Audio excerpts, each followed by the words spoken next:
Hello, everybody. Welcome back to another fairy tale from the Book of Grimm's Fairy Tales. You may have heard this one before, it's not as popular as some of the others. This is the tale of Tom Thumb. So, if you like this video or you like fairy tales or whisper ASMR, make sure you give this video a like and subscribe to my channel. That really helps me out, so thank you in advance. If you want to comment, that's always very, very welcome. I try to respond to everyone. Okay, let's start on the story of Tom Thumb. There was once a poor countryman who used to sit in the chimney corner all evening and poke the fire while his wife sat at her spinning wheel. And he used to say, "How dull it is without any children about us.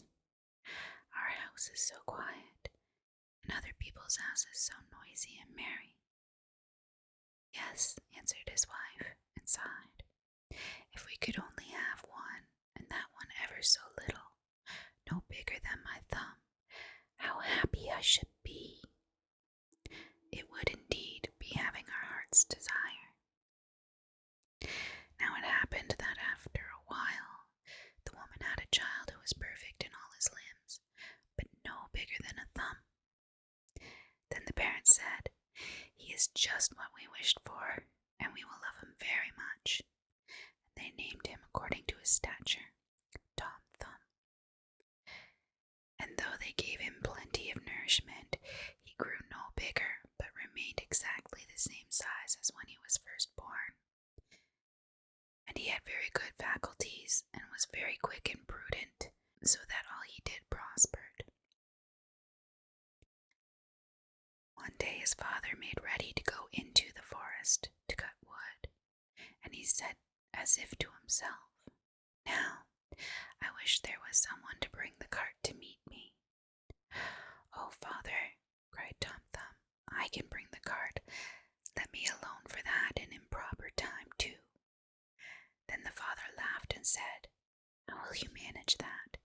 You are much too little to hold the reins." "That has nothing to do with it, father. While my mother goes on with her spinning, I will sit in the horse's ear and tell him where to go." "Well," answered the father, "we will try it for once." When it was time to set off, the mother went on spinning, after sitting Tom Thumb in the horse's ear, and so he drove off crying, "Gee up, gee woe." So the horse went on quite as if his master were driving him, and drew the wagon along the right road to the wood. Now it happened just as they turned a corner, and the little fellow was calling out, "Gee up," that two strange men passed by. "Look," said one of them, "how is this? There goes a wagon, and the driver is calling to the horse, and yet he is nowhere to be seen." "It is very strange," said the other. "We will follow the wagon and see where it belongs." And the wagon went right through the wood, up to the place where the wood had been hewed. When Tom Thumb caught sight of his father, he cried out, "Look, father, here am I with the wagon. Now take me down." The father held the horse with his left hand, and with the right he lifted down his little son out of the horse's ear. And Tom Thumb sat down on a stump, quite happy and content. When the two strangers saw him, they were struck dumb with wonder. At last one of them, taking the other aside, said to him, "Look here, the little chap would make our fortune if we were to show him in town for money. Suppose we buy him?" So they went up to the woodcutter and said, "Sell the little man to us. We will take care he shall come to no harm." "No," answered the father, "he is the apple of my eye, and not for all the money in the world would I sell him." But Tom Thumb, when he heard what was going on, climbed up by his father's coat tails, and perching himself on his shoulder, he whispered in his ear, "Father, you might as well let me go. I will soon come back again." Then the father gave him up to the two men for a large piece of money. They asked him where he would like to sit. "Oh, put me on the brim of your hat," said he. "There I can walk about and view the country and be in no danger of falling off." So they did as he wished, and when Tom Thumb had taken leave of his father, they set off all together, and they travelled on until it grew dusk, and the little fellow asked to be set down a little while for a change, and after some difficulty they consented. So the man took him down from his hat and set him in a field by the roadside, and he ran away directly, and after creeping about among the furrows, he slipped suddenly into a mouse hole, just as he was looking for. "Good evening, my masters. You can go home without me," cried he to them, laughing. They ran up and felt about with their sticks in the mouse hole, but in vain. Tom Thumb crept farther and farther in, and as it was growing dark, they had to make the best of their way home, full of vexation and with empty purses. When Tom Thumb found they were gone, he crept out of his hiding place underground. "It is dangerous work groping about these holes in the darkness," said he. "I might easily break my neck." But by good fortune he came upon an empty snail shell. "That's all right," said he. "Now I can get safely through the night," and he settled himself down in it. Before he had time to get to sleep, he heard two men pass by, and one was saying to the other, "How can we manage to get hold of the rich parson's gold and silver?" "I can tell you how," cried Tom Thumb. "How is this?" said one of the thieves, quite frightened. "I hear someone speak."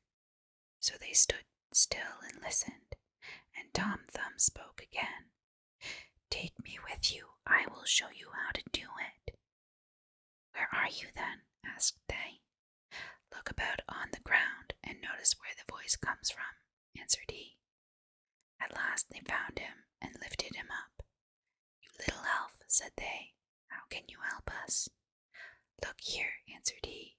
"I can easily creep between the iron bars of the parson's room and hand out to you whatever you would like to have." "Very well," said they, "we will try what you can do." So when they came to the parsonage house, Tom Thumb crept into the room, but cried out with all his might, "Will you have all that is here?" So the thieves were terrified and said, "Do speak more softly, lest anyone should be wakened." But Tom Thumb made as if he did not hear them, and cried out again, "What would you like? Will you have all that is here?"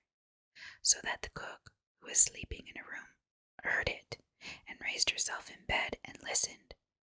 The thieves, however, in their fear of being discovered, had run back part of the way, but they took courage again, thinking that it was only a jest of the little fellow's. So they came back and whispered to him to be serious and to hand them out something. Then Tom Thumb called out once more as loud as he could, "Oh yes, I will give it all to you. Only put out your hands." Then the listening maid heard him distinctly that time, and jumped out of bed and burst open the door.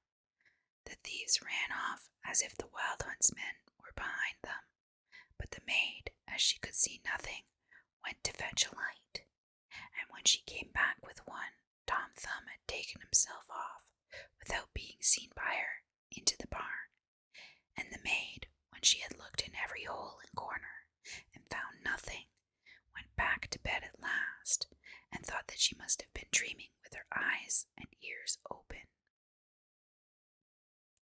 So Tom Thumb crept among the hay, and found a comfortable nook to sleep in, where he intended to remain until it was day, and then to go home to his father and mother. But other things were to befall him. Indeed, there is nothing but trouble and worry in this world. The maid got up at dawn of day to feed the cows, first place she went to was the barn, where she took up an armful of hay, and it happened to be the very heap in which Tom Thumb lay asleep. And he was so fast asleep that he was aware of nothing, and never waked until he was in the mouth of the cow, who had taken him up with the hay. "Oh dear," cried he, "how is it that I have got into a mill?" But he soon found out where he was, and he had to be very careful not to get between the cow's teeth. And at last he had to descend into the cow's stomach. "The windows were forgotten when this little room was built," said he, "and the sunshine cannot get in. There is no light to be had." His quarters were in every way unpleasant to him, and, what was the worst, new hay was constantly coming in, and the space was being filled up. At last he cried out in his extremity, as loud as he could, "No more hay for me, no more hay for me." The maid was then milking the cow, and as she heard a voice, but could see no one, and as it was the same voice that she had heard in the night, she was so frightened that she fell off her stool and spilled the milk. Then she ran in great haste to her master, crying, "Oh, master dear, the cow spoke." "You must be crazy," answered her master, and he went himself to the cow-house to see what was the matter. No sooner had he put his foot inside the door than Tom Thumb cried out again, "No more hay for me, no more hay for me." Then the parson himself was frightened, supposing that a bad spirit had entered the cow, and he ordered her to be put to death. So she was killed, but the stomach where Tom Thumb was lying was thrown upon a dunghill. Tom Thumb had great trouble to work his way out of it, and he had just made a space big enough for his head to go through, when a great misfortune happened. A hungry wolf ran up and swallowed the whole stomach at one gulp. But Tom Thumb did not lose courage. "Perhaps," thought he, "the wolf will listen to reason." And he cried from inside of the wolf, "My dear wolf, I can tell you where to get a splendid meal." "Where is it to be had?" asked the wolf. "In such and such a house, and you must creep into it through the drain, and there you will find cakes and bacon and broth, as much as you can eat." And he described to him his father's house. The wolf needed not to be told twice. He squeezed himself through the drain in the night, and feasted in the storeroom to his heart's content. When at last he was satisfied, he wanted to go away again. But he had become so big that to creep the same way back was impossible. This Tom Thumb had reckoned upon, and began to make a terrible din inside the wolf, crying and calling as loud as he could. "Will you be quiet?" said the wolf. "You will wake the folks up." "Look here," cried the little man, "you are very well satisfied, and now I will do something for my own enjoyment," and began again to make all the noise he could. At last the father and mother were awakened, and they ran to the room door and peeped through the chink, and when they saw a wolf in occupation, they ran and fetched weapons, the man an axe, and the wife a scythe. "Stay behind," said the man as they entered the room. "When I have given him a blow, and it does not seem to have killed him, then you must cut at him with your scythe." Then Tom Thumb heard his father's voice and cried, "Dear father, I am here in the wolf's inside." Then the father called out, full of joy, "Thank heaven that we have found our dear child," and told his wife to keep the scythe out of the way, lest Tom Thumb would be hurt with it. Then he drew near and struck the wolf such a blow on the head that he fell down dead, and then he fetched a knife and a pair of scissors, slit up the wolf's body, and let out the little fellow. "Oh, what anxiety we have felt about you," said the father. "Yes, father, I have seen a good deal of the world, and I am very glad to breathe fresh air again." "And where have you been all this time?" asked his father. "Oh, I have been in a mouse hole, and a snail's shell, and a cow's stomach, and a wolf's inside. Now I think I will stay at home." "And we will not part with you for all the kingdoms of the world," cried the parents as they kissed and hugged their dear little Tom Thumb. And they gave him something to eat and drink and a new suit of clothes, as his old ones were soiled with travel. And that's the end of Tom Thumb.